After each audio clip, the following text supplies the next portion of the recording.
నమస్కారం సహస్ర 9 న్యూస్ వార్తలకు స్వాగతం. నా పేరు లక్ష్మి. వార్తల్లో ముందుగా హెడ్లైన్స్.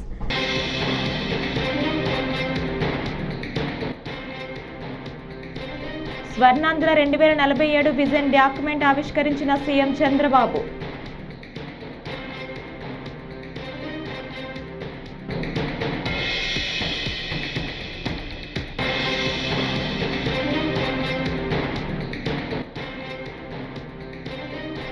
రాష్ట్ర వ్యాప్తంగా అన్ని కలెక్టరేట్ల వద్ద వైఎస్ఆర్సీపీ ఆధ్వర్యంలో నిరసనలు.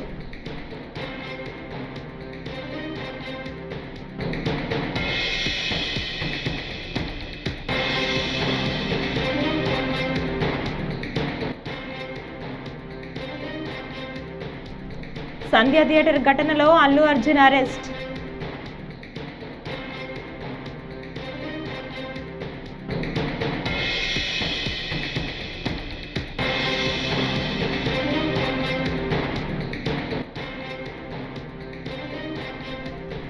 బ్రిటిష్ ప్రభుత్వం కూడా భరతమాత విగ్రహంపై గెజిట్ ఇవ్వలే. ఎమ్మెల్సీ కవిత.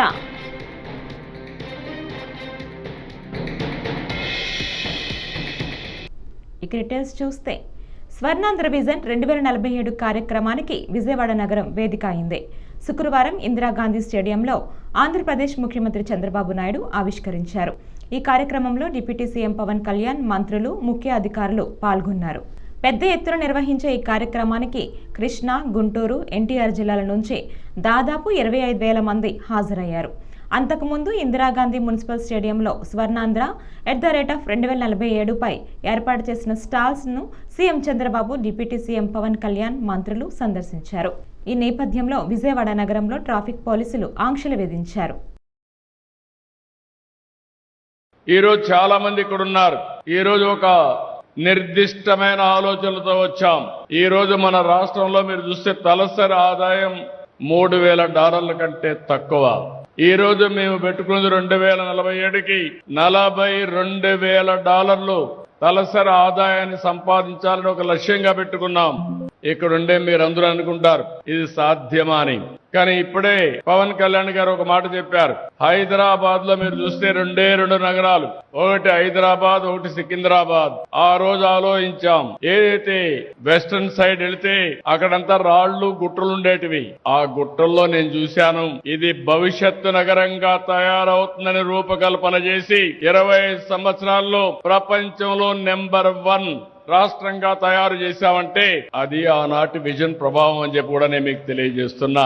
ఎప్పుడూ పవన్ కళ్యాణ్ గారు అంటా ఉంటారు, సార్ మేము అందరూ రాళ్లు చూశాం, మీరు మాత్రం అందులో ఒక విజన్ చూశారని. అవును, నేను ఆ రోజు చూసింది ఒక సింగపూర్ చూశాను, లేకుంటే ఒక దుబాయ్ చూశాను, ఒక అమెరికాలో ఉండే న్యూయార్క్ సిటీని చూశాను. ఇలాంటి టౌన్ ఎందుకు డెవలప్ చేయలేమని ఆలోచించి అంచెలంచెలుగా అభివృద్ధి చేశాం. ఈ రోజు గర్వంగా చెప్పగలుగుతున్నా, హైదరాబాద్ నగరం వల్ల తెలంగాణ రాష్ట్రం భారతదేశంలోనే ఎక్కువ తలసరి ఆదాయం సంపాదించే రాష్ట్రంగా తయారైందంటే అన్నదాతను దగా చేస్తున్న కూటమి సర్కార్ నిర్లక్ష్య వైఖరిని తీవ్రంగా ఖండిస్తూ వైఎస్ఆర్సీపీ అధ్యక్షులు, మాజీ ముఖ్యమంత్రి వైఎస్ జగన్మోహన్ రెడ్డి ఆందోళనకు పిలుపునిచ్చారు.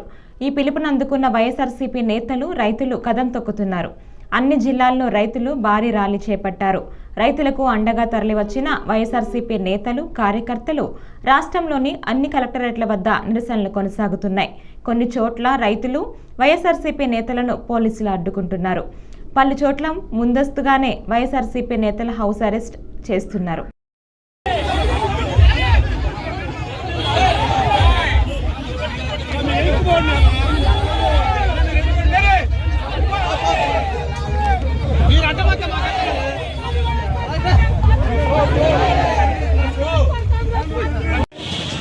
నాయకుల ముందు దయచేసి రావద్దు.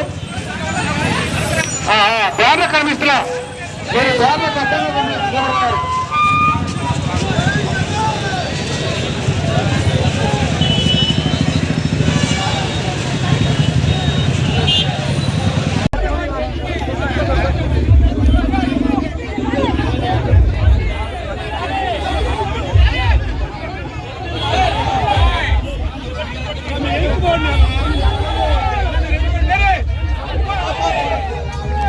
మీరు అడ్డమక్క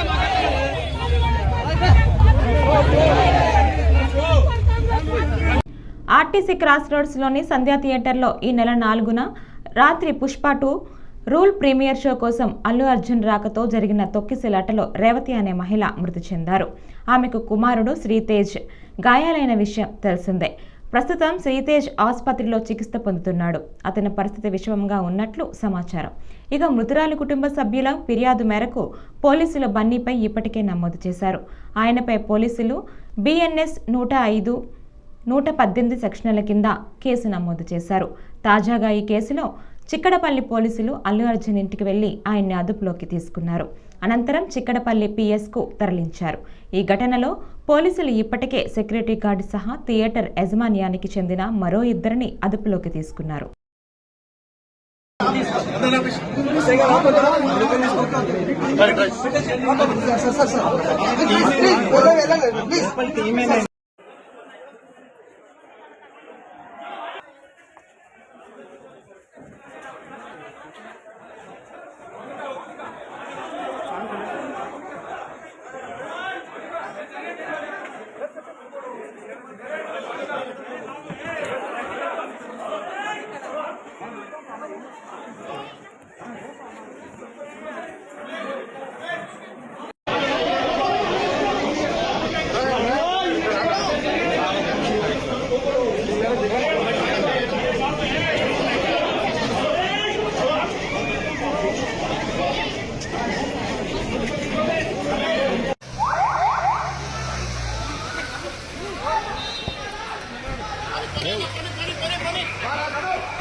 తెలంగాణ తల్లి రూపాన్ని ఎలా మారుస్తారని బీఆర్ఎస్ ఎమ్మెల్సీ కవిత విమర్శించారు. ఉద్యమంలో స్ఫూర్తి నింపిన రూపాన్ని విగ్రహంగా మలుచుకున్నామని చెప్పారు. తెలంగాణ తల్లిపై రేవంత్ రెడ్డి సర్కార్ గెజిట్ ఇవ్వటం దారుణమన్నారు. బ్రిటిష్ ప్రభుత్వం కూడా భరతమాత విగ్రహంపై గెజిట్ ఇవ్వలేదని ఆగ్రహం వ్యక్తం చేశారు. దేశం కోసం ప్రాణత్యాగం చేసిన వారి విగ్రహాలు పెట్టుకున్నామని, జీవో ఇస్తేనే వారి విగ్రహాలు పెడతామా అని ప్రశ్నించారు. ప్రజలను అవమానించేలా తెలంగాణ తల్లి జీవో ఇచ్చారన్నారు. హైదరాబాద్లోని తన నివాసంలో ఎమ్మెల్సీ కవిత మీడియాతో మాట్లాడారు. ఏర్పాటు చేయడం జరిగింది. మరి ప్రధానంగా ఈ రౌండ్ టేబుల్లో చర్చించాల్సినటువంటి అంశాలు ఏందన్నవి ప్రజలతో కూడా పంచుకొని రేపు వస్తున్నటువంటి అనేక మంది మేధావులు ఇతర మిత్రులకు కూడా స్వాగతాన్ని తెలియజేస్తూ ఉన్నాము. ఇవాళ మీరు గమనించినట్టయితే ఉమ్మడి ఆంధ్రప్రదేశ్లో ఉన్నప్పుడు మన తెలంగాణ అస్తిత్వం మీద రకరకాలుగా దాడి జరిగేది. అది మన భాషను అవహేళన చేయడం కావచ్చు, మన యాసను అవహేళన చేయడం కావచ్చు, మన దగ్గర కవులు కళాకారులు లేదనడం కావచ్చు, లేకపోతే మన పాటలు కాకుండా మన పాటలను మరిపించేటటువంటి ఇంకొక పాటలను ప్రభుత్వ వేదికల మీద పాడించడం కావచ్చు, మన పండగలను అవహేళన చేయడం కావచ్చు, మన పండగలకు ప్రాధాన్యత ఇవ్వకపోవడం కావచ్చు, మన దగ్గర ఉండేటటువంటి గంగా జమున తహజీబ్ని అవమానించే విధంగా మాట్లాడడం కావచ్చు. ఇవన్నీ కూడా మనం ఉమ్మడి ఆంధ్రప్రదేశ్లో భరించినాం, వాటిని ఫేస్ చేసినాం, వాటిని దాటుకొని ఉద్యమం చేసి ఇవాళ ప్రత్యేక తెలంగాణ రాష్ట్రాన్ని సాధించుకోవడం జరిగింది. ప్రత్యేక తెలంగాణ రాష్ట్రం సాధించుకున్న తర్వాత కేసీఆర్ గారు పెద్దలు ముఖ్యమంత్రి అయిన తర్వాత మరి చిన్నది పెద్దది అని చూడకుండా అది పాలపిట్ట అయినా, తంగేడు పువ్వు అయినా, జమ్మి చెట్టు అయినా, కృష్ణ జింక అయినా అన్నీ కూడా అధికారిక చిహ్నాలుగా ప్రకటించుకుంటూ, అట్లానే బతుకమ్మ పండుగ అయినా, బోనాల పండుగ అయినా వాటిని రాష్ట్ర పండుగలుగా ఆనాడే కేసీఆర్ గారు గుర్తించడం జరిగింది. అట్లానే తెలంగాణ సమాజానికి వందల సంవత్సరాలుగా అలవాటు ఉన్నటువంటి మత సామరస్యాన్ని కాపాడడానికి కూడా ఒక పక్క క్రిస్మస్ని ప్రభుత్వ పరంగా చేస్తూ, ఇంకొక పక్క రమదాన్ని చేస్తూ, ఇంకొక పక్క బతుకమ్మ బోనాలు చేస్తూ. విజయవాడలో స్వర్ణాంధ్ర విజన్ 2047 డాక్యుమెంట్ ఆవిష్కరణ కార్యక్రమంలో రాష్ట్ర ఉప ముఖ్యమంత్రి పవన్ కళ్యాణ్ కూడా పాల్గొన్నారు. విజన్ డాక్యుమెంట్పై సంతకం చేసిన అనంతరం పవన్ ప్రసంగించారు. రాష్ట్రాన్ని ముందుకు నడిపించే ఈ స్వర్ణాంధ్ర విజన్ 2047 డాక్యుమెంట్ విడుదల కార్యక్రమంలో భాగస్వామ్యం కావటం తనకెంతో ఆనందం కలిగిస్తోందని పవన్ అన్నారు. 2.5 దశాబ్దాలు ఉండాలని నేను కోరుకుంటా ఉన్నా. అంటే చెప్పేది united we stand, divided we fall అని. మనం కుల పరంగానో, పార్టీల పరంగానో, ప్రాంతాల పరంగానో కొట్టుకునే రోజులు ఇంక అయిపోయినాయి. ఆ రోజులు అయిపోయినాయి. 21వ శతాబ్దంలో ప్రవేశించి కూడా ఇంకా నా కులం, నా మతం, నా వర్గం అంటే పని చేయు. సమస్యలు ఉన్నాయి, కరెక్ట్ చేసుకుందాం.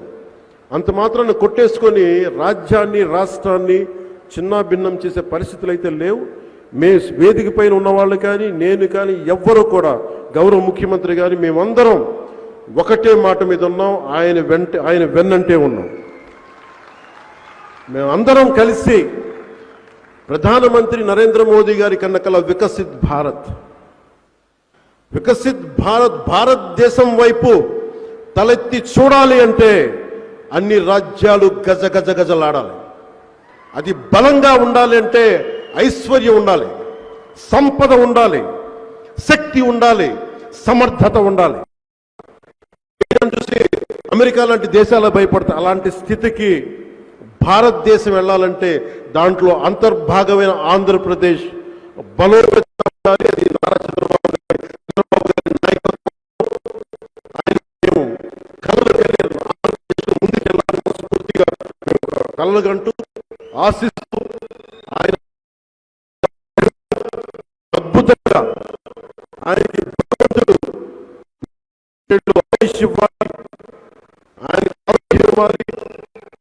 ఆయన ఎప్పుడు కూడా ఆంధ్రప్రదేశ్ ప్రజలకి, దేశ ప్రజల ఆకాంక్ష నెరవేర్చేలా అభివృద్ధి పదం వైపు నడిపి.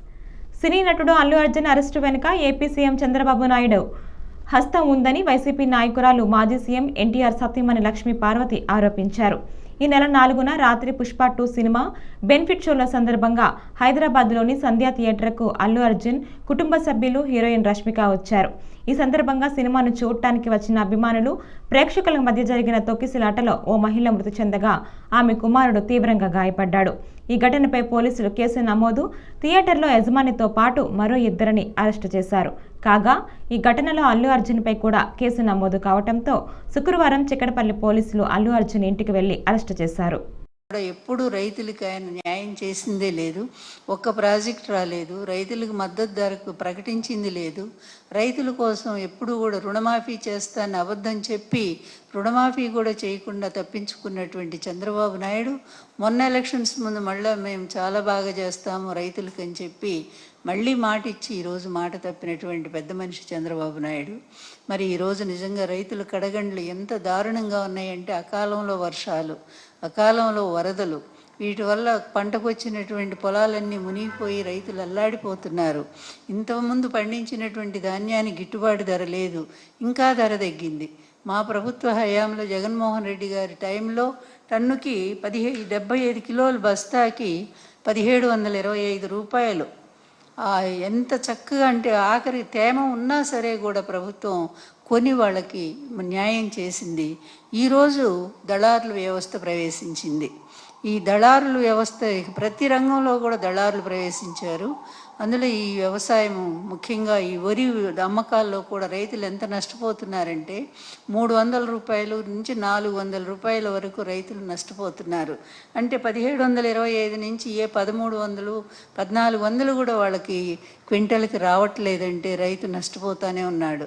అదేవిధంగా ఇస్తామన్నటువంటి కనీసం గత ప్రభుత్వంలో ఇచ్చినటువంటి 1325 అవి కూడా లేకుండా చేసింది గవర్నమెంట్, 13,250 రూపాయలు.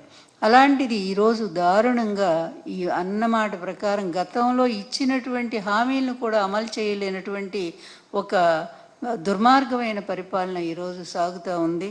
చెప్పాలి అంటే ధాన్యం కొనుగోలు కేంద్రాల ఏర్పాటు మొదలుకొని ధాన్యం సేకరణ వరకు గత ప్రభుత్వం అంటే జగన్మోహన్ రెడ్డి గారి ప్రభుత్వం నిర్వహించిన విధంగా రైతులకి ఈరోజు ప్రభుత్వం ఏమీ చేయ.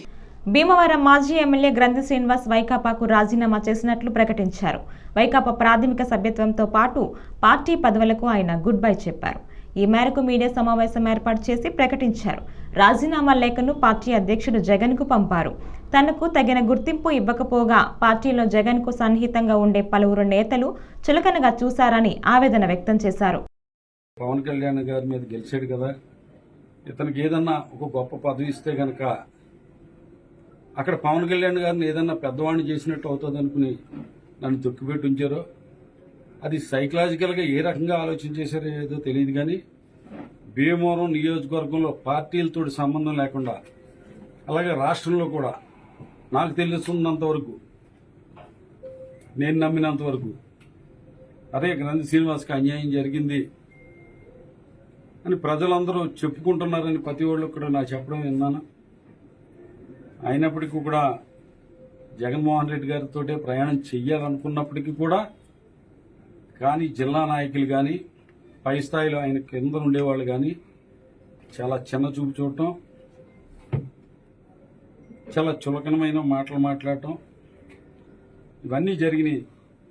ఈ పరిస్థితుల్లో పార్టీకి అలాగే ప్రాథమిక సభ్యత్వానికి నియోజకవర్గ ఇన్ఛార్జిగా రాజీనామా చేసి ప్రశాంతమైన జీవితం గడపాలని కోరుకుంటున్నా. ఇంతకాలం కూడా రాజకీయాల్లో నా వెన్నంటి ఉండి అనేక పోరాటాల విషయంలో కానీ అలాగే భీమవరం అభివృద్ధి కోసం మరి ఏదైతే అసెంబ్లీ ఎన్నికల్లో నిలబడి 2 సార్లు ఎమ్మెల్యే అవడానికి నాకు నా వెంట ఉండి నడిచిన ప్రతి పార్టీ నాయకులకి, కార్యకర్తలకి, ప్రజలకి అందరికీ కూడా ఈ సందర్భంలో నా హృదయపూర్వకమైన ధన్యవాదాలు తెలియజేసుకుంటున్నా. ఒక ల్యాండ్ మార్క్ లాంటి పనులు భీమవరం నియోజకవర్గానికి ఎన్నో చేశాను, అది గర్వంగా చెప్పుకోగలను. ప్రతి మంచి పని చేసిన మంచి పని వెనకాల దానికి పెడద్దర తీసి దానికి అవినీతి జరిగిందని చెప్పి ఒక దుర్మార్గం ఏంటే ఒక పేరు మంచి పని చేయడం. పెంచిన ట్రూ అప్ ఛార్జీలను రద్దు చేయాలని కల్లూరు మండల సిపిఎం పార్టీ నాయకులు రమణమూర్తి, నగర కమిటీ సభ్యులు హుసేన్ బాషా డిమాండ్ చేశారు. శుక్రవారం కల్లూరు 84, 85 సచివాలయాల ఎదుట కరెంటు బిల్లులు దగ్ధం చేసి నిరసన వ్యక్తం చేశారు. కార్యక్రమం నిర్వహించి మాట్లాడారు. రాష్ట్రంలో అధికారంలోకి వచ్చిన కూటమి ప్రభుత్వం రోజురోజుకు ప్రజలపై విద్యుత్ భారాలు వేయటమే లక్ష్యంగా పనిచేస్తోందని విమర్శించారు.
రోజురోజుకి ప్రజలపై భారాలు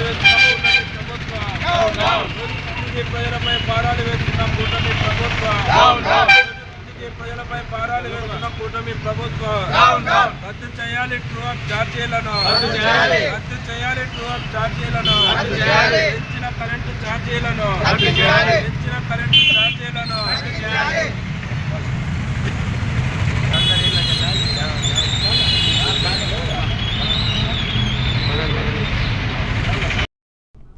పలువురు రాజకీయ ప్రముఖులు తిరుమల శ్రీవారిని గురువారం నైవేద్య విరామ సమయంలో దర్శించుకున్నారు. వీరిలో ఎమ్మెల్యే గంటా శ్రీనివాసులు, ఎమ్మెల్సీ శ్రీకాంత్, సినీ నటుడు నిర్మాత అశోక్ కుమార్ తదితరులు పాల్గొన్నారు. కుటుంబ సభ్యులతో కలిసి స్వామివారిని దర్శించి మొక్కులు చెల్లించుకున్నారు.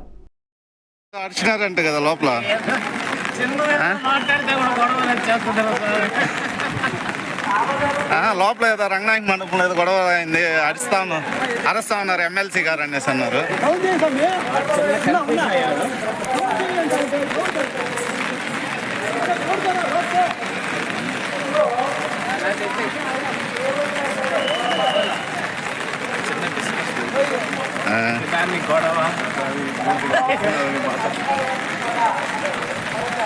ఏదో ఆశీర్వచనం దగ్గర ఇదైంది అనేసి అంటే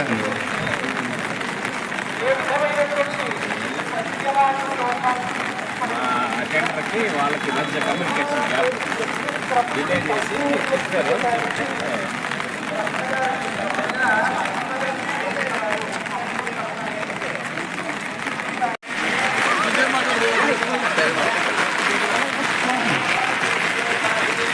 బయట వచ్చాను సార్ నేరుగా ఇక్కడ వచ్చాను.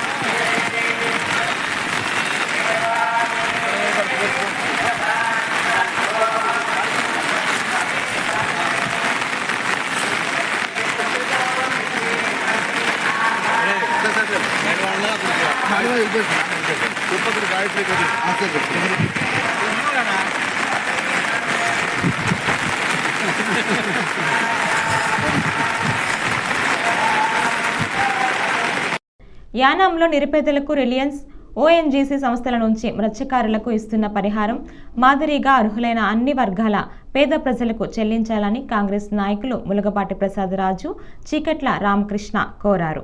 స్థానిక దోబి స్ట్రీట్లో కాంగ్రెస్ నాయకులు చక్రవర్తి, వెంకట సుబ్బరాజులతో శుక్రవారం కలిసి మీడియా సమావేశం నిర్వహించారు. సంస్థల ఏర్పాటు వలన సమీప ప్రాంతాల్లోని అన్ని వర్గాలకు నష్టం కలుగుతోందని అన్నారు.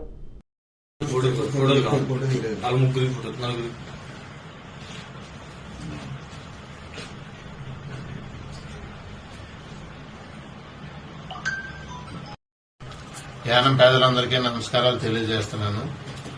మన యానంలో మనం ఫస్ట్ మాట్లాడవలసింది ఏంటంటే కాంగ్రెస్ పార్టీ తరఫు నుంచి ములపాటి ప్రసాదరాజు అనే నేను యానంలో ఉన్న పేద వర్గాలందరికీ కూడా ఎలాగైతే మత్స్యకారులకి నష్టపరిహారం ఇస్తున్నారో సమృద్ధి సంస్థల నుంచి, అదే విధంగా అన్ని కమ్యూనిటీలకి కూడా పేదలందరికీ రెడ్ కార్డులందరికీ ఎంతమంది ఉన్నా సమృద్ధి సంస్థల నుంచి అలాగే సిఆర్ఎస్ నిధుల నుంచి కూడా ఏ రకంగా మనం యానానికి అభివృద్ధి చెందుతుందో అదే విధంగా అన్ని వర్గాలకి అది అందజేసేయాలని చెప్పేసి సమృద్ధి సంస్థల నుంచి పోరాటానికి మన యానం తరపు నుంచి ముందుకెళ్తున్నాం. ప్రతి యానంలో ఉన్న అందరూ వాటర్స్ అందరూ కూడా దీనికి సహకారం చేయాలని చెప్పేసి దీని తరపున పోరాటానికి నేను కింద ఆఫీసర్ నుంచి హయ్యర్ ఆఫీసర్ల దాకా ఈ లెటర్లు నేను అందజేస్తున్నాను. అలాగే సమృద్ధి సంస్థలు కూడా అందజేస్తున్నాను. మా ఎంపీ గారితో మాట్లాడాను. మన వైద్యరంగం గారు ఏమన్నారంటే దీని గురించి నేను ఎప్పుడన్నా రావడానికి దీని గురించి ముందు ఉంటాను, నేను ఈ పనులన్నీ కార్యక్రమం చేయడానికి నేను ముందుకు వస్తానని చెప్పి కూడా మనకు మాట ఇవ్వడం జరిగింది. అదేవిధంగా అందరూ యానంలో ఉన్న వాళ్ళందరూ కూడా దీన్ని సహకారం చేయాలని కోరుకుంటున్నాను. పెంటపాడు గాంధీ బొమ్మ సెంటర్ వద్ద సిపిఎం పార్టీ మండల కమిటీ ఆధ్వర్యంలో శుక్రవారం నిరసన కార్యక్రమం చేపట్టారు. ఈ సందర్భంగా కరెంటు బిల్లులు, కరెంటు ఛార్జీలు తగ్గించాలని నినాదాలు చేశారు. అనంతరం మండల కన్వీనర్ రంగారావు మాట్లాడుతూ, ఒక పక్క పనులు లేక నిత్యావసర వస్తువులు, కరెంటు ఛార్జీలు మోయలేని భారంగా ఉన్నాయన్నారు. అలాగే ప్రభుత్వాలు ప్రజల యొక్క మనోభావాలు అర్థం చేసుకొని పెంచిన కరెంటు ఛార్జీలను తగ్గించాలన్నారు.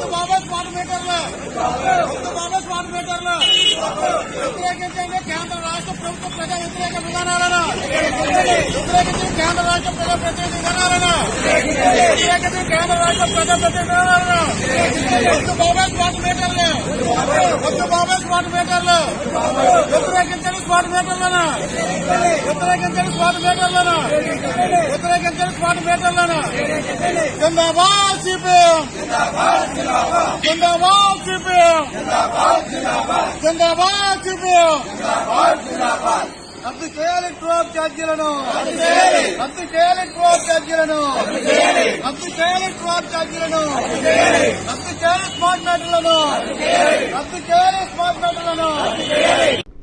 రైతుల సమస్యలపై జిల్లా కలెక్టర్ వద్ద చేపట్టిన నిరసన ర్యాలీలో శుక్రవారం పాలకొండ మాజీ ఎమ్మెల్యే విశ్వాసరాయి కళావతి పాల్గొన్నారు. కూటమి ప్రభుత్వం రైతులకు దగా చేసిందని ఆమె మండిపడ్డారు. రైతులకు 20,000 ఆర్థిక సాయం ఎక్కడా అని చంద్రబాబుని కళావతి ప్రశ్నించారు. ధాన్యం కొనుగోలులో మద్దతు ధర కల్పించకుండా రైతులకు ప్రభుత్వం మోసం చేసిందని ఆమె విమర్శించారు.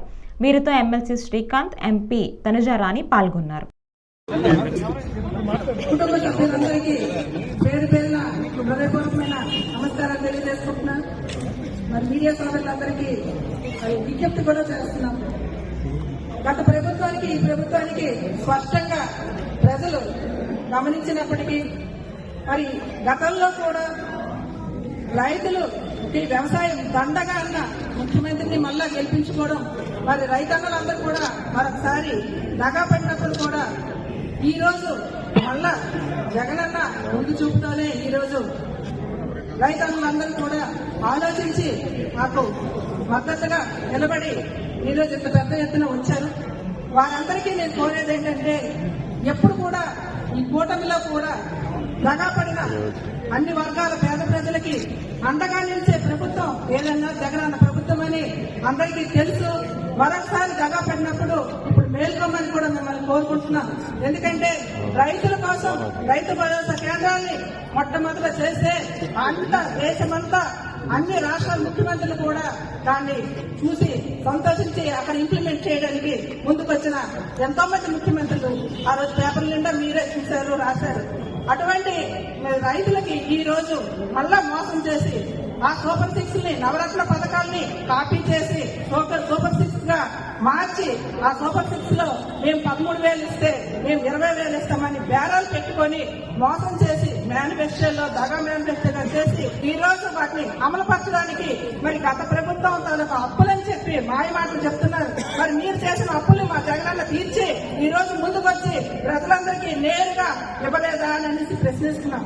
మరి ఇవన్నీ తెలిసినప్పటికీ కూడా ప్రజలు మరోసారి మోసపోయారు.